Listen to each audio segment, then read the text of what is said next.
Hello friends, welcome to our channel to box office. কথা বলবো মির্জা এই মুভির 48 দিনের কালেকশন নিয়ে।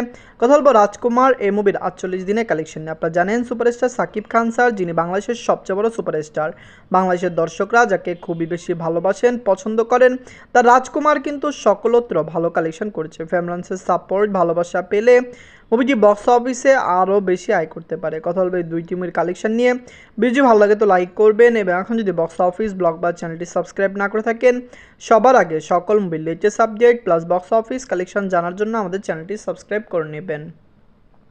প্রথম বলবো মির্জা নিয়ে বাঁচলো 4 কোটি টাকা। লিড হলো অঙ্কুশ হাজরা স্যার, 48 দিন কমপ্লিট করে নিয়েছে।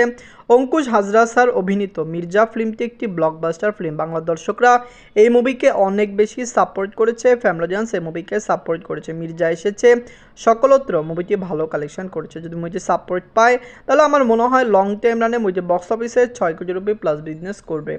মির্জা কিন্তু স্যাটেলাইট রাইট বিক্রি করে খুবই ভালো ইনকাম করেছে, যার কারণে মুভিটি রিলিজ হওয়ার আগে একটি প্রফিট জোনে ছিল। 48 দিনে ওয়েস্ট বেঙ্গল থেকে আয় করেছে 3 লক্ষ টাকা। টোটাল এমএ কালেকশন হলো 5 কোটি 14 লক্ষ টাকা। আপনারা যদি এখনও মির্জা না থাকেন, দেখবেন অঙ্কুশ হাজরা স্যার অভিনীত মির্জা ফিল্মটি কেমন হয়েছে, লং টাইম রান মুভিটি কত টাকা আয় করতে পারে। ফ্যামিলিয়ান্সের সাপোর্ট, ভালোবাসায় মির্জা কিন্তু ক্লিন হিট প্লাস ব্লকবাস্টার।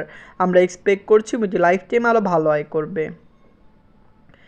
তারপর রাজকুমার নিয়ে বাঁচলো 10 কোটি টাকা। লিড হলো সুপারস্টার সাকিব খান স্যার, 48 দিন কমপ্লিট করে নিয়েছে। সুপারস্টার সাকিব খান স্যার অভিনীত রাজকুমার ফিল্মটি একটি ব্লকবাস্টার ফিল্ম। বাংলা দর্শকরা এই মুভিকে অনেক বেশি সাপোর্ট করেছে। রাজকুমার এসেছে, লং টাইম রান করেছে, এবং অবশ্যই মুভিটি বক্স অফিস থেকে আরও বেশি আয় করবে। আপনারা জানেন সুপারস্টার সাকিব খান স্যারের ক্যারিয়ারের সবচেয়ে বড় বিগ বাজেট ফিল্ম ছিল রাজকুমার। 10 কোটি টাকা বাজেট খরচ করে বানানো হয়েছিল, কিন্তু সবচেয়ে বড় সুখবর ছিল যে মুভিটি রিলিজ হওয়ার আগে প্রডিউসার বাজেটটি রিকভার করতে পেরেছিল। এত বড় বিগ বাজেট ফিল্ম, অনেকে চিন্তাই করতে পারে বিগ বাজেট ফিল্ম কীভাবে রিকভার করবে, কিন্তু যদি মুভি রিলিজ হওয়ার আগেই বাজেট রিকভার হয়ে যায় তো অবশ্যই বিগ বাজেট ফিল্ম বানানো যায়। এবং সুপারস্টার সাকিব খান স্যারের যেরকম স্টার দাম, বাংলার দর্শকরা তাকে যেরকমভাবে সাপোর্ট করে, অবশ্যই বিগ বাজেট ফিল্মও তাকে দ্বারা রিকভার করা সম্ভব। নিজের 48 দিনে বাংলাদেশ থেকে আয় করেছে 8 লক্ষ টাকা। ইউএসএ কানাডা মার্কেট থেকে আয় করেছে 1 লক্ষ টাকা। অস্ট্রেলিয়া মার্কেট থেকে আয় করেছে 1 লক্ষ টাকা। ইউনাইটেড আরব থেকে আয় করেছে 2 লক্ষ টাকা। ইউকে থেকে আয় করেছে 1 লক্ষ টাকা। মুভিটি ওয়ার্ল্ড মার্কেট থেকে আয় করেছে 13 লক্ষ টাকা। টোটাল কালেকশন হলো 33 কোটি 45 লক্ষ টাকা। আপনারা যদি এখনও রাজকুমার না থাকেন, দেখবেন সুপারস্টার সাকিব খান স্যারের ক্যারিয়ারের সবচেয়ে বড় বিগেস্ট ব্লকবাস্টার ফিল্ম। প্রিয়তমার পরে রাজকুমারের মতো একটি ব্লকবাস্টার ফিল্ম আসলো। তার আপকামিং দরদ এবং তুফান দুইটি ফিল্ম কিন্তু অ্যানাউন্সমেন্ট এবং শুটিং কমপ্লিট। দুইটি ফিল্মই রিলিজ হবে।